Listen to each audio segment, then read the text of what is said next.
was the most amazing and surreal moment of our lives. We recorded the first ever number one single on the Australian ARIA charts in Brisbane. But here's what I'm trying to understand. When Geronimo goes number one, and you guys both, Amy and George, wrote Geronimo with Jay, who's back in Australia. When this song just becomes the biggest song in the world, how cocky do you get? Like, as songwriters, how do you not become so arrogant and just think you're the? It was the complete opposite. Really? For some reason, as soon as it went number one, I was at home on my own. I can't remember where everyone was, but I was at the family house on my own when we got the call. And I went upstairs and I was like, I had my moment of like, yes, like a, fist pump the air. And then I had a shower and I was like relaxed. And then I sat down and I was like, oh my God, now the expectation on us now and the pressure of what comes next, it just like all dawned on me that it was like, oh my God, like we're what did you think? Professionals now and people are going to like expect this from us from now on. And we were, I don't know, I just had this moment of like a mini panic attack as to what was coming up.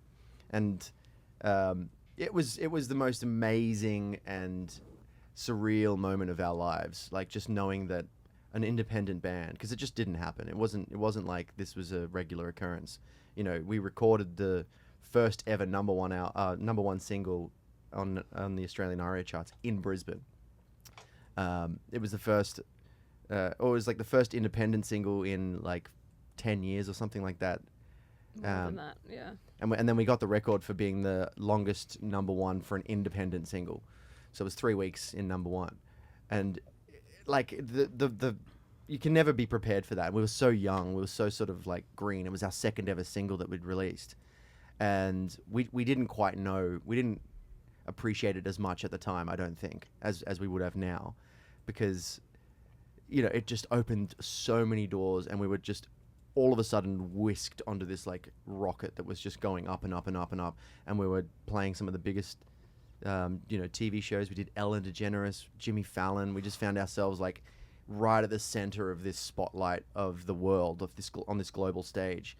And, we were kind of inexperienced and didn't know what was going on or how to combat it. We were just literally taking it every day, one day at a time. Getting completely exhausted on like these massive world tours when we only had skeleton crew. We had like 2 crew members, and it was very much an independent operation.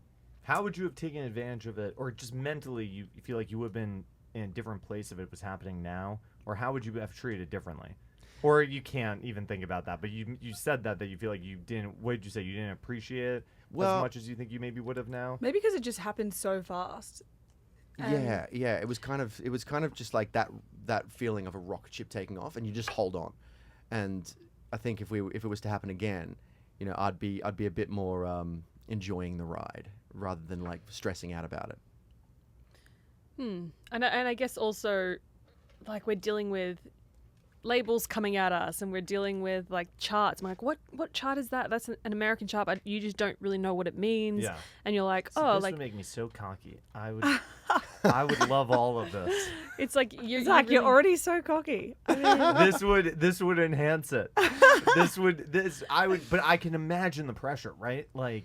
But then you're also dealing with, I guess, jealous musicians who have, been working at it for a long time and maybe hadn't found their song yet, and they're like, oh, these people came out of nowhere. And did you really experience that though? Was that like online, or would people say that to your face? I mean, we still experience that. Yeah, I think it's different now that we're 10 years into it and we're kind of established. But when it happens so early on, and you're all of a sudden at the ARIA Awards, and I mean, it didn't happen overnight. We were a band for how long before?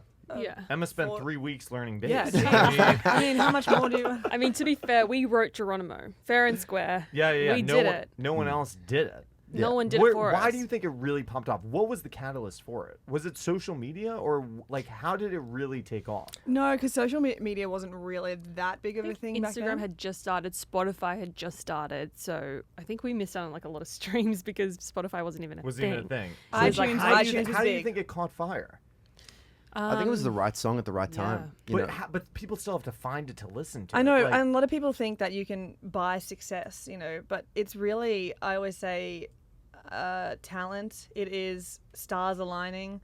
It is, the right song. Supportive the people. people that you know and meet, and all of those things aligning. I think it helped that it was our second single. So we had the first single, Let Me Down Easy, which was the first song we took to radio, and miraculously it opened a whole lot of doors at radio. So our guitarist Jason, his brother worked at Channel 9, which is a TV show, as a cameraman. And when we put out Let Me Down Easy on this first EP that we ever released, he gave that CD to the news reporter that he filmed. And he's like, hey, my brother's in this band, you should check it out. And she listened to it when she was in the makeup room with another host, David Campbell, who's the son of Jimmy Barnes, who's like an Australian legendary rock vocalist. And he was listening to it while she was in the makeup chair. And he's like, who are these guys? This is kind of cool. And she's like, oh, this is Sheppard. My cameraman's brother's in the band. And he did some research and saw that we'd been overseas. We'd played in Portland, Oregon, and we'd been number one on this radio show in Portland. And he was like, this is incredible. Who's this like Australian band? He reached out to us and asked us to perform on his morning show with Let Me Down Easy because of that like random connection.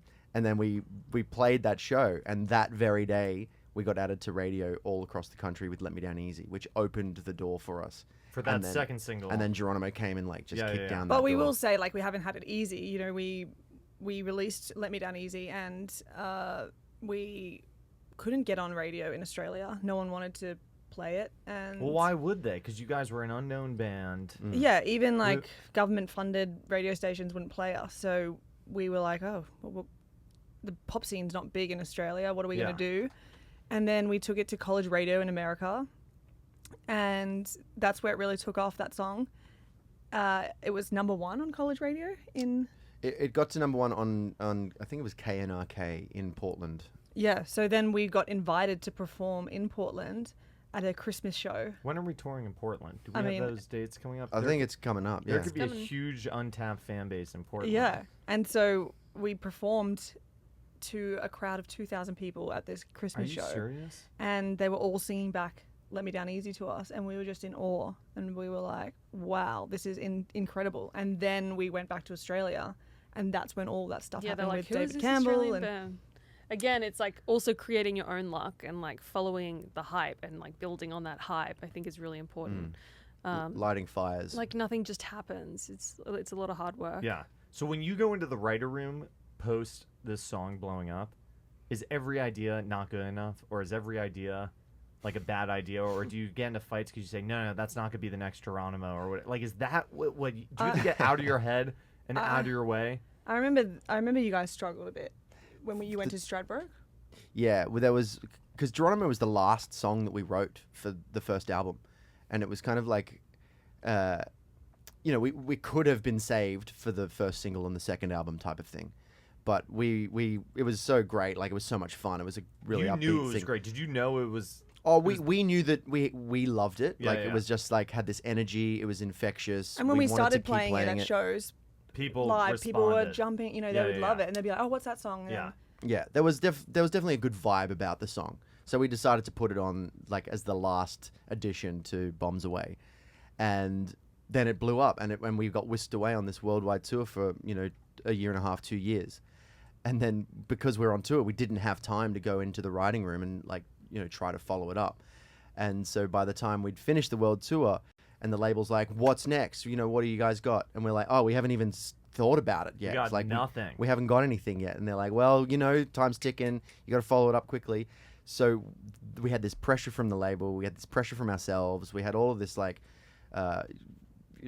a wave of like promo and like attention on us from this massive international hit.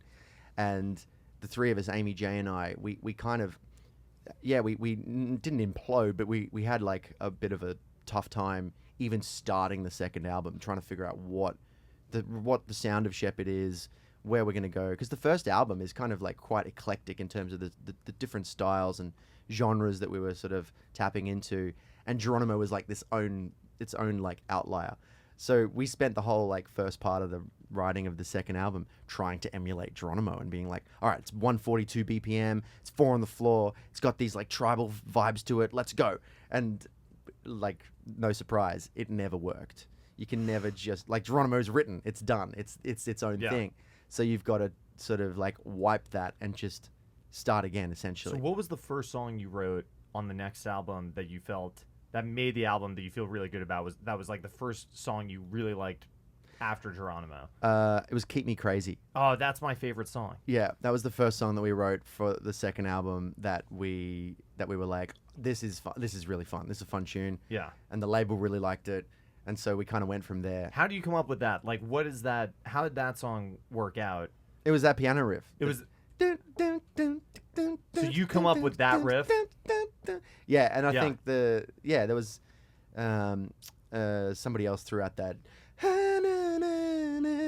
just that starting of the chorus. And do you feel like there's a light at the end of the tunnel? Like I can picture you in the writer's room for weeks. You're like, no, it's too Geronimo. Get rid of that. And then all of a sudden you come up, you say, what about this? Is that how it happened? Pretty much. And you play that riff and you go, okay, that could be a good riff. That could be good. And this is good advice for you as a songwriter, Zach. Yeah. You always Give start. me the advice. Yeah. It's like trying to build a sculpture, and you start with a bit of clay that is just a blob, and it doesn't look good, and it doesn't like represent anything, but it's an idea. It's something to start with, and it might be a guitar riff, it might be a chorus line, it might be gibberish, just going yeah. But you keep on like honing it and keep on like slowly putting the detail into it and adding things and taking things away and building it like a sandcastle or a sculpture.